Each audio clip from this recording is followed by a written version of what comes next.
काल हिंदू महासभा सोलापूर शहराध्यक्ष सुधीर बहिरवाडे यांना प्रवीण सरबदे यांनी फोन केला की सोलापुरात कुंभारवेस पेट्रोल पंपा शेजारी अपार्टमेंटचे बांधकाम चालू आहे. तेथील जिहादी वृत्तीच्या वॉचमनने आपला तिरंगा झेंडा खुर्चीवर अंथरून त्यावर तो निवांत बसला आहे.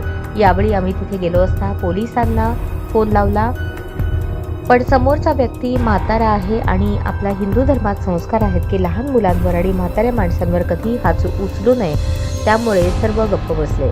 नाहीतर तिथे कधी तरुण जिहादी असला असता तर त्याला बडवून काढला असता आणि पोलिसांच्या हवाली केले असते.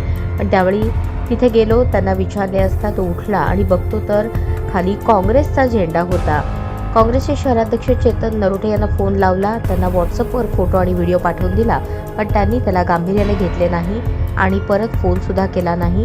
व्हॉट्सअपवर पाठवलेले पण ते पाहावे असे त्यांना वाटले नाही. खूप वेळाने व्हॉट्सअप चेक केला. पोलिसांना सुद्धा या गोष्टीचा राग आला होता. तिथे लोकांची गर्दी जमू लागली. त्याचा झेंडा घेऊन पोलिसांनी त्याला जोडभावी पोलीस स्टेशनला नेले. त्याच्यावर योग्य ती कारवाई करण्यात आली. त्याला पोलीस स्टेशनमध्ये घेऊन त्याच्यावर कारवाई करण्यात आली. यावेळी सुधीर बहिरवाडे, प्रवीण सरबदे, योगेश सलगर, प्रशांत पवार, संकेत अटकळे तसेच इतर अनेक देशाभिमानी लोक यांचे सहकार्य लाभले.